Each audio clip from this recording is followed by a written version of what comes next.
I can say good morning again. It's in the wee hours of, let me look, in the wee hours of Monday, the 22nd of September, 2025. And uh, I'm feeling a little bit better, but with mixed feelings. I listened to a very long monologue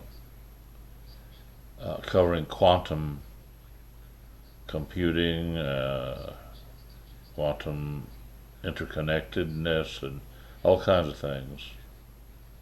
Fairly comprehensive, but I listened to it throughout and was kind of disappointed because it was a sensationalist, uh, making quite a sensation out of the best thing since sliced bread. Um, I know I'm maybe minimizing something too much because there were some excellent things covered over time through the, I think about, I don't know, maybe an hour and a half. Uh, don't think that I'm really just trying to just totally detract from what was said. I listened to the whole thing, and that's in itself special considering my lack of uh, stamina and everything. Parts of it were very good indeed, and if you factor out the bombast or the stentorian uh, kind of element throughout, uh, you know, it was it was kind of interesting to notice that throughout subtlety was one of the ideas that was extolled about quantum physics, quantum computing, so on. But it just was in such a way that, gee, uh, it's like being bludgeoned with uh, things that were true. Insistence, as if persuasion depended on a phenomenal effort and not much of the modality being described, ironically enough. So I would recommend it. It was, I can't even remember the name of it now, but anyway, yeah, so be it. Uh, I wish I could recall it now, and I can't. Because I'm using the little tablet here to make this recording. Uh, One of the things that he never said to any lasting effect, anyway, was how you know transparency or honesty or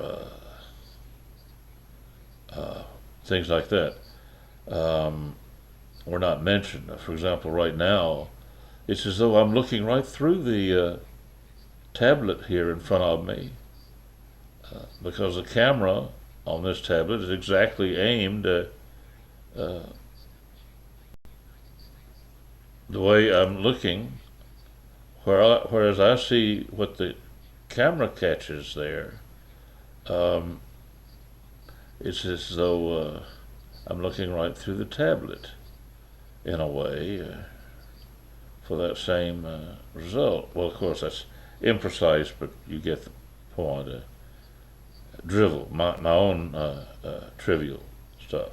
Yes, there was trivial cliche built into the thing that I heard, but I just want to say that those who have been paying attention, I don't know how many, but I don't send messages off in some format like this very often that would spill any beans. I've often said I haven't spilled any, nor did the people or the reader or the ad libbing voice uh, spill any beans. In fact, he talked about time, its measurement, and how differentials figure into, shall we say, very costly. efforts in terms of time, talent, and some would say money, which is a measure of some importance that often is defined in terms of exchanges of information or anything of value for that matter. Most often, tangible things throughout history have been bartered, but gosh, for a long time now, people have depended on money. He touched on what might be inevitable. I think it's fair to say quantum computing or networking is not yet inevitable. But I think the progress will be such that it does become inevitable. He talked about the cost of alternatives as being too great if a tremendous network is established. He mentioned a few things about, what's implied about getting that done, and saying in effect that once it's done, it'd be very difficult for someone to build a parallel network and say, okay, folks, now switch over. It'd be like, driving on the right side of the road everywhere, somewhere, and then saying, okay, we're going to drive on the wrong side of the road from now on. It's doable, but very costly. Same thing with other standards.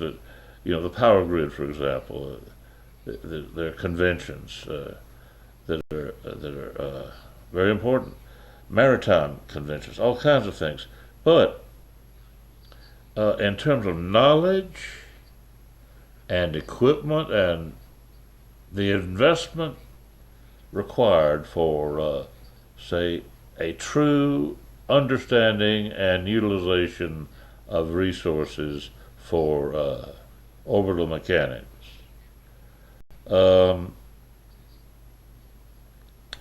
If that becomes part of what people know about, then so be it. But I'm not going to say more than the gentleman was willing to do. I have not said anything such with quite the inferences laid out like he did, but that is exactly what I've referred to. So who's listening? Well, I don't know. No, I can also say that he went pretty far into the implications of hegemony and what that means in terms of orbital mechanics. I've mentioned the moon. I tried to emphasize the moon because of certain attributes. But of course, orbital mechanics are throughout the world as we understand it, the universe, and so on. But our knowledge has its limits in many ways. For example, he talked about time, and of course, I'm sure he knows that time is something that we try to measure, but we know that a clock doesn't really measure time, does it? That is, if we can find out some discrepancy. But then, of course, the question is, what is that discrepancy? Where does it come from? Oh, we could talk about friction and this and that and radio noise or the temperature or whatever. The point is that among some, the debate rages because all of that has a great deal to do with this entanglement business. And right now, people are taking a great deal of, paying a great deal of attention to a few quotes by Einstein about entanglement. And I think it's a hoot because he would love it, well, to the extent he would love anything. I mean, Einstein had a lot in common with Albert Schweitzer, a hero of mine. Albert Schweitzer became the preeminent authority on Bach and much else. He was ordained and then he became a licensed physician. He was brilliant. To support his clinic in the jungle, he came back reluctantly to Europe and would have a fairly good, concert tour. it was always that each concert, each venue was sold out completely, standing room only, because of his, shall we say, notoriety, or because of his music. And of course, we could talk about notoriously, Albert was so, I don't know, disillusioned. It's a long story, but anyway, disillusioned enough to kind of look past any given patient. Not that he was unkind or snotty or, or irresponsible or anything, but people always said that he never quite connected with people as much as he connected with the pipe organ console, with which he connected, and when he did, people knew it. In fact, they tried to weatherproof an organ and sent it to his lab, his clinic, and it worked fairly well for a fairly long time. And he used to play it, and people would gather outside his window, and he didn't mind. He played, but he gave off an air of um, sadness, and it was attributed to what he didn't want to say very often about Europe. What was the war, and of course more than one war. Just war, war, war. Um, and other things. He was kind of like some other people, so talented. He really was uncomfortable, in the lobby of some place, trying to field questions that just almost broke his heart. But some have the stamina, they have the youth, or they have an agenda that doesn't mean that they can do nothing else.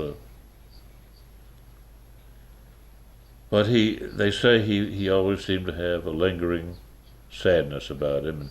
Now, I won't get into the particulars, but anyway, there are people who know about the quantum thing who know that now uh, time is what it's all about. For example, no matter what, to improve on simple Boolean efforts is one thing about time that quantum computing uh,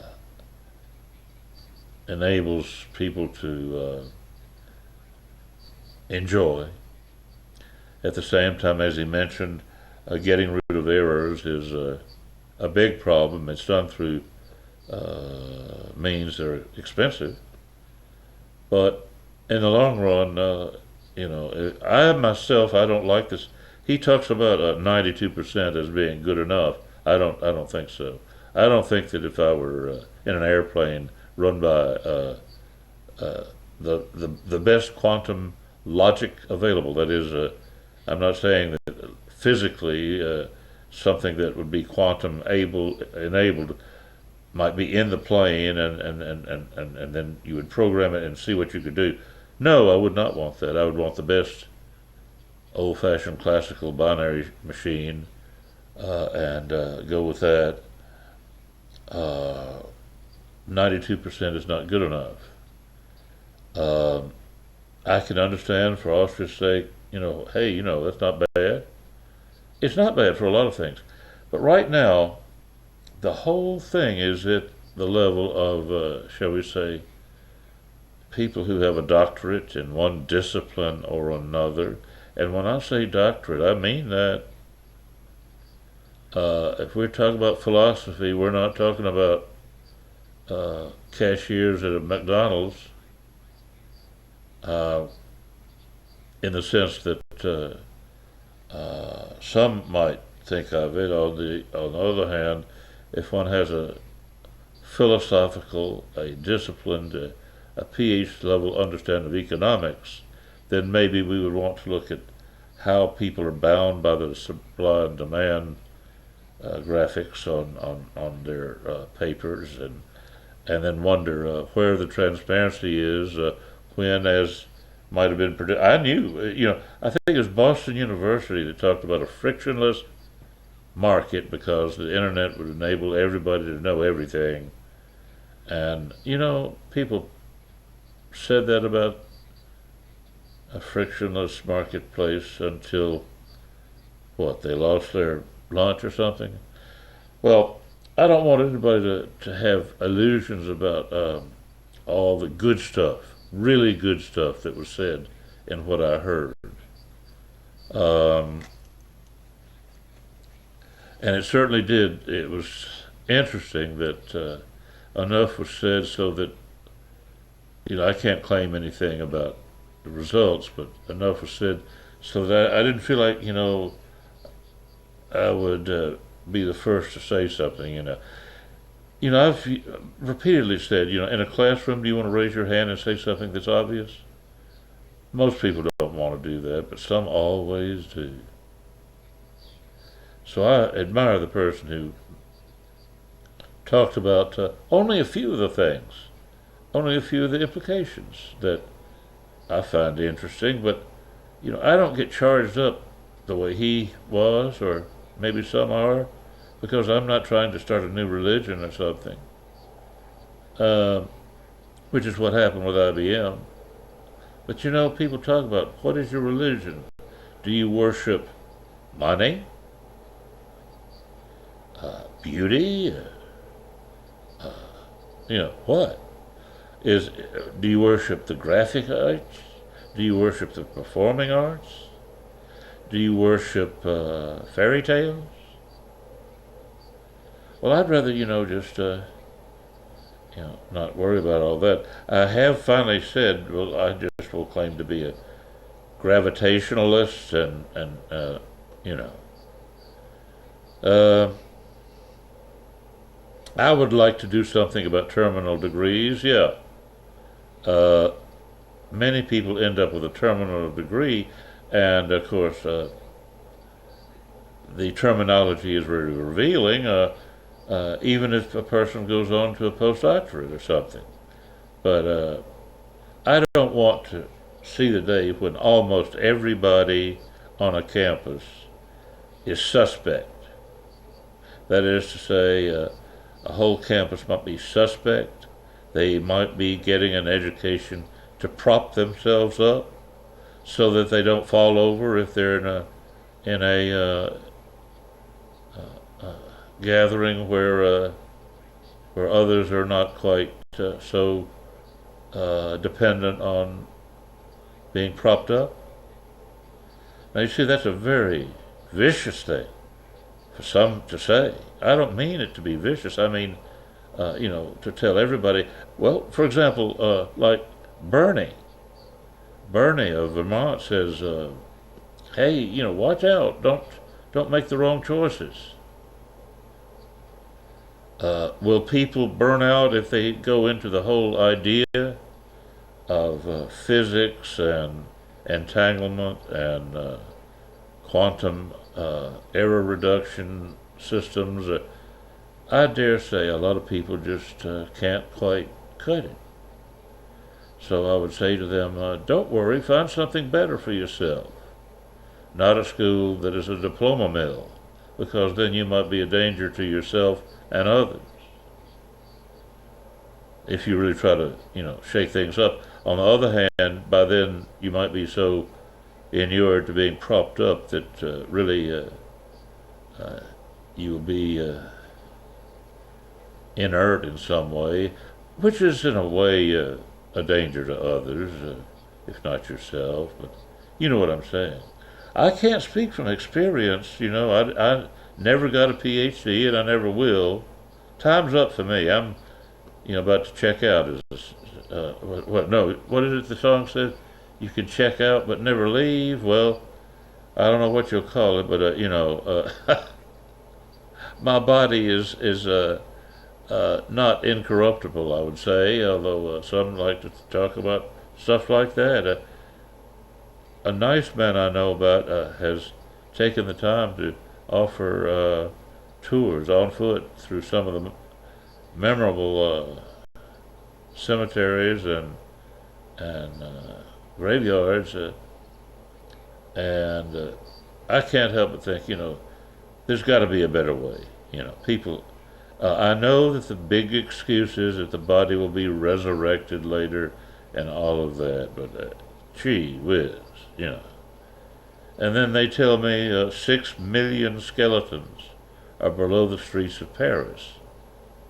And I think, what is it, every 150 years they clear out most of it, or rather, through a 150-year cycle, they clear out all of them to make room for more.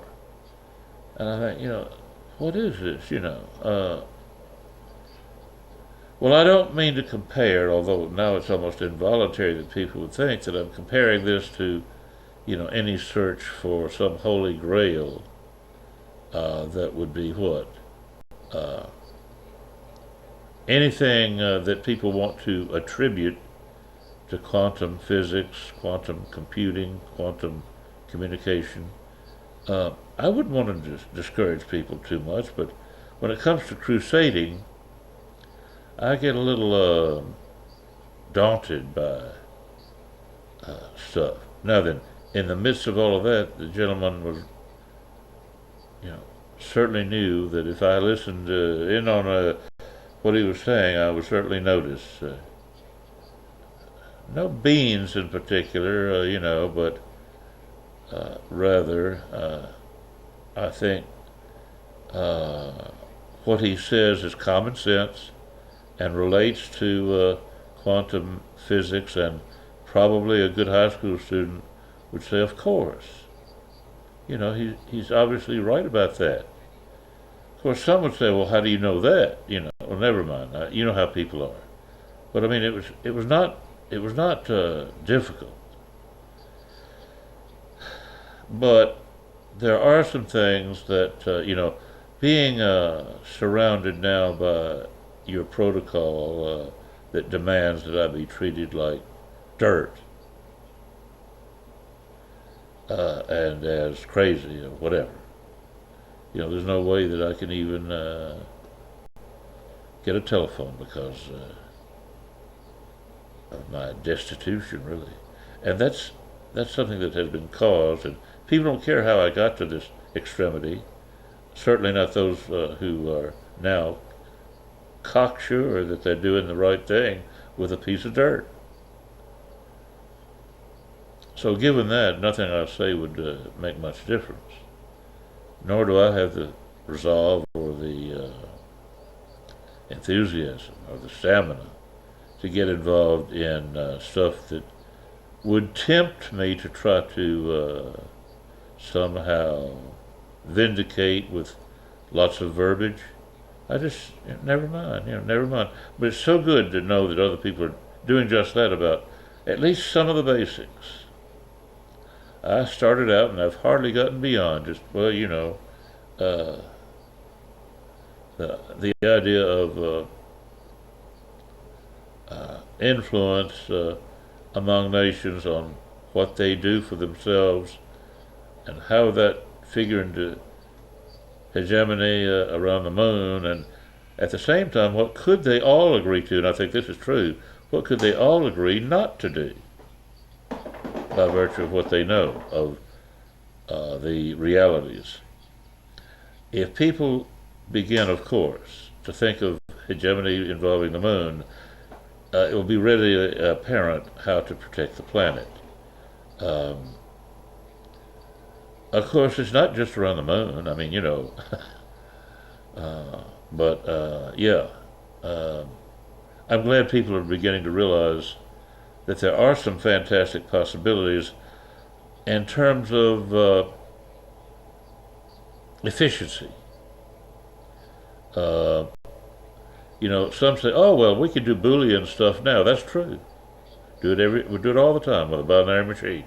But with quantum machines, when you have many, many ways to do Boolean without some of the proximal problems, beyond heat exchange and vibration, stuff like that, really, it not everything has to be reduced to what is binary. However, I would caution people that the best thing to do is, if they ever really get, say, upper 90s percentile of reliability, then they can, you know, basically inform a binary machine uh, of results that can be managed in a peripheral way. And then I would feel better. But like I say, I would not want to go with 92% in some Boolean beginner's edition to fly an airplane. Yes, it's true about landing and navigating or rather taking off, navigating and landing, but I don't want to go there.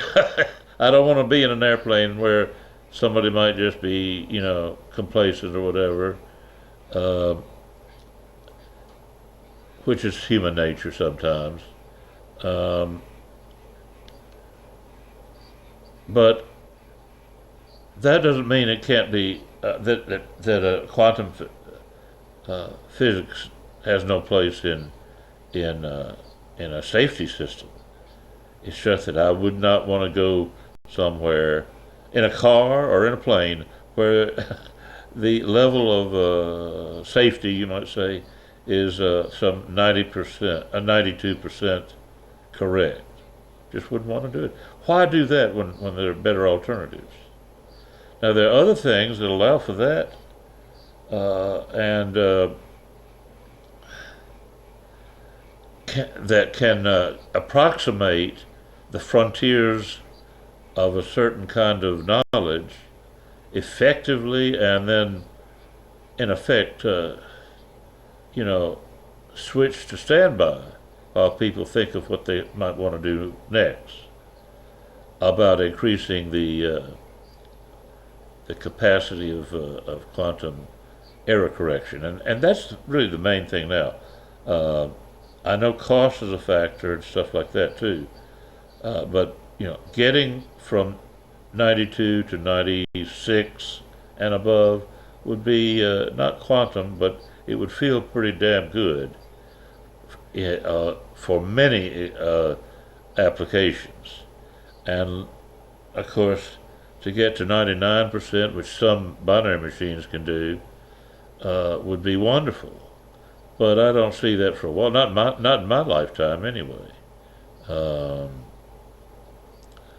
but the thing that really interests me, is to think that people can listen to the broadcasts I'm talking about, and among them will be high school students who are, pacing right along with every word, every sentence, every paragraph, right on top of the game, you might say, at that level,